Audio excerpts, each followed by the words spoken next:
बहुत लोगों को दिक्कत होता है कि घात कैसे पहचानें, कोटि कैसे पहचानें। तो इन सभी को आज हम डाउट सारा का सारा क्लियर करेंगे। ठीक है, तो घात और कोटि कब होता है और कैसे होगा इसको भी हम आज बताएंगे। तो देखिए, घात और कोटि को सबसे पहले ज्ञात करने के लिए सबसे पहले हम कोटि को बताएंगे। अगर आप कोटि जान गए तो घात को आसानी से समझ सकते हैं। तो चलिए बात करते हैं कोटि पे। कोटि आखिरकार होता क्या है?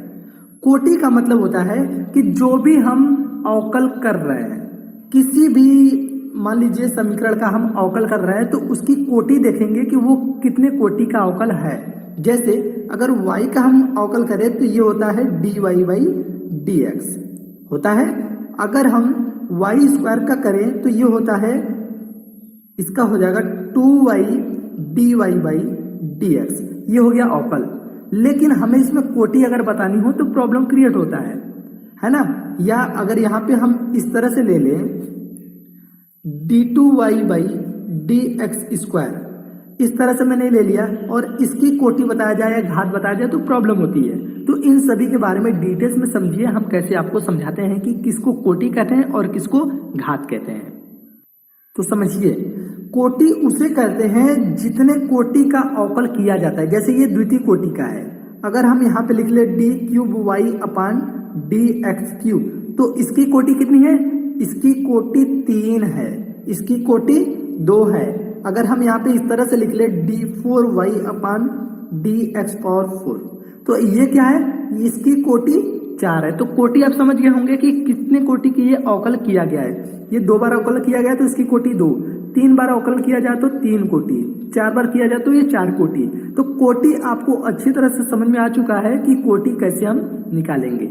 अब बात करते हैं घात की। तो देखिए घात क्या होता है? घात जैसे हम यहाँ पे एक कोटि लिए हुए हैं, यह द्वितीय कोटि है। अब इस द्वितीय कोटि का अगर स्क्वायर कर दे तो इसकी घात कितनी हो जाएगी? लिखेंगे घात बराबर 2। अगर यहाँ पे हम 3 रखते तो इसकी घात हो जाती 3।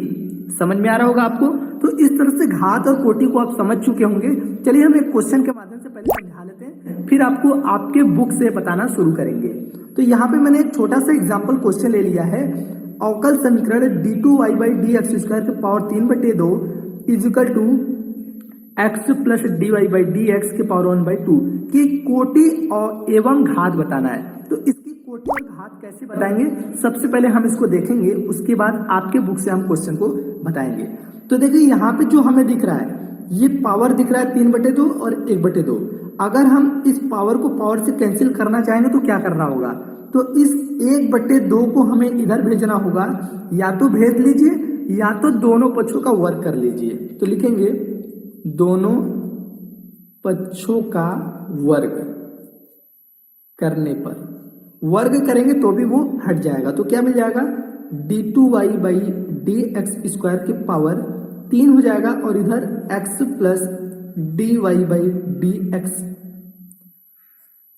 ये हो जाएगा। इधर भी 1/2 बचेगा, 1 बचेगा, 1 को छोड़ देते हैं। तो यहाँ पे हमें ये चीजें मिल चुका है। अगर इसमें हमें अब बताना हो कि कोटि एवं घात क्या होगा तो ध्यान से समझिएगा। इसकी जो कोटि होगी, इसकी जो कोटि होगी वो द्वितीय कोटि का है। यहाँ पे दिख रहा है d2y by D X square, तो ये कोटि कितनी है?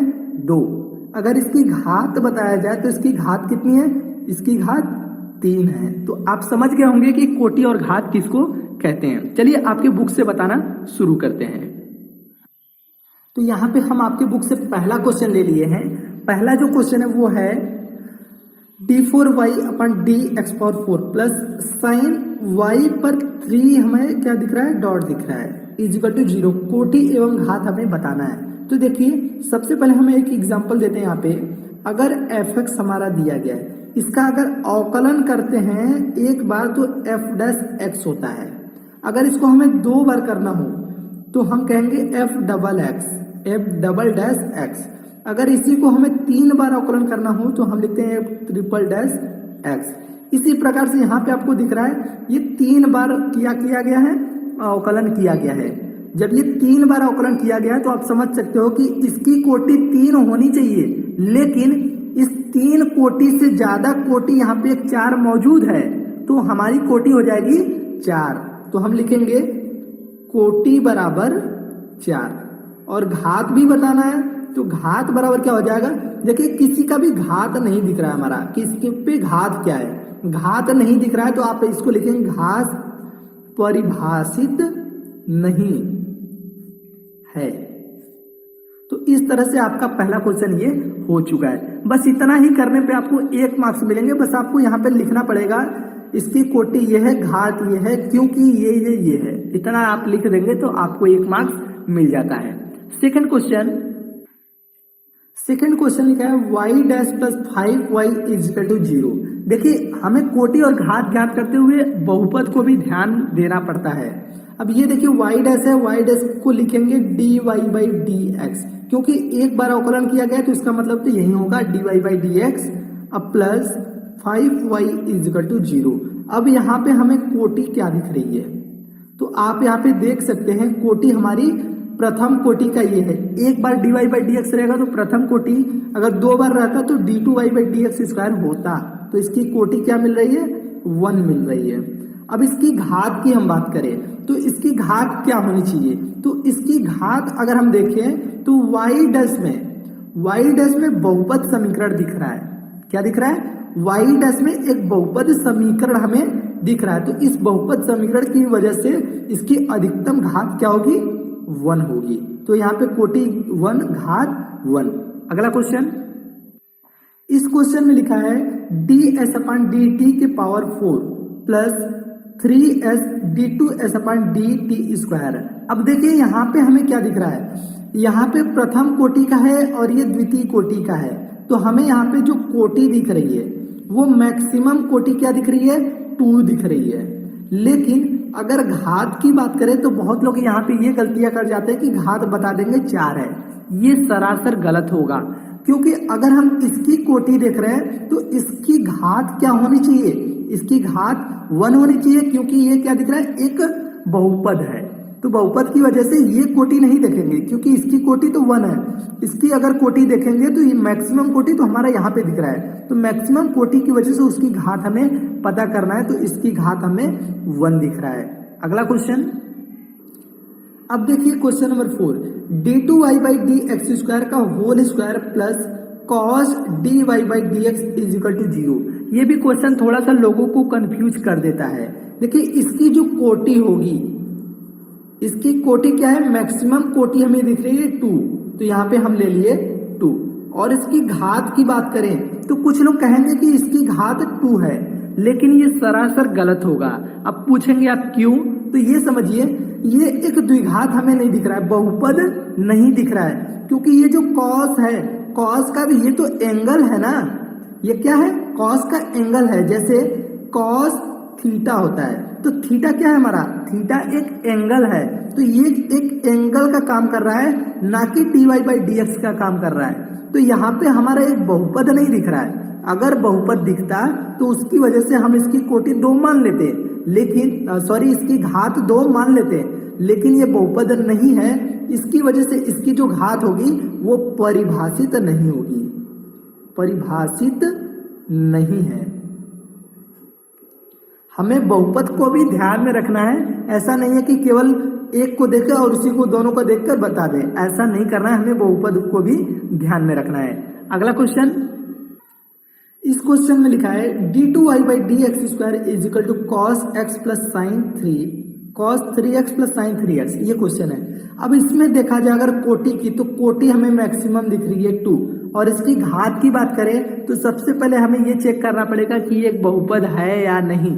तो हमें यहाँ पे एक बहुपद ये दिख रहा है, और बहुपद दिखने के बाद इसकी जो मैक्सिमम कोटि दिख रही है, कोटि तो वो 2 है, लेकिन घातांक हमें दिख रहा है 1।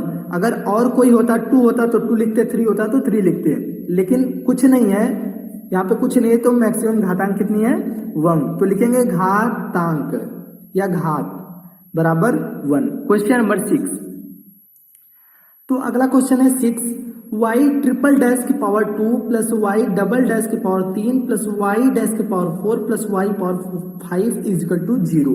अब हमें यहाँ पे कोटि और घात को बताना है। तो देखिए सबसे ज्यादा कोटि की कौन सी दिख रही है, सबसे ज्यादा डैश किस पे है, 1 2 3 डैश, तो यहाँ पे 3 कोटि का ये दिख रहा है, तो इसकी कोटि हो गई 3। अब इसकी घात बतानी है, तो आप ऐसा कभी मत कीजिएगा कि सबसे मैक्सिमम घात वाले को ले लीजिए, नहीं, जिसकी कोटि सबसे अधिक है उसी की घात की हम बात करते हैं कि उसकी घात कितनी होती है।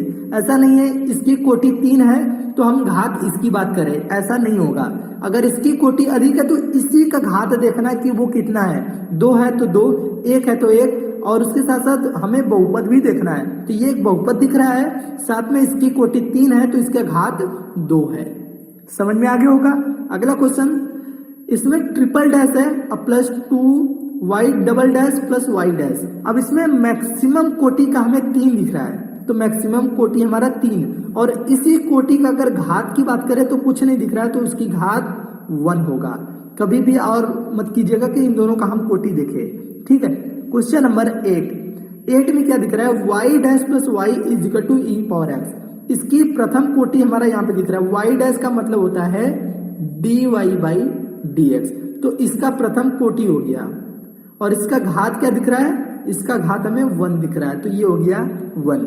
अगला क्वेश्चन, y double dash plus y dash का square plus 2y is equal to 0, तो इसके सबसे मैक्सिमम कोटि हमें ध्यान में देना है, तो ये है मैक्सिमम कोटि 2, और ये एक बहुपद भी दिख रहा है, साथ में इस मैक्सिमम कोटि का अगर घात की बात करें तो वो दिख रहा है 1, तो ये हो गया 1।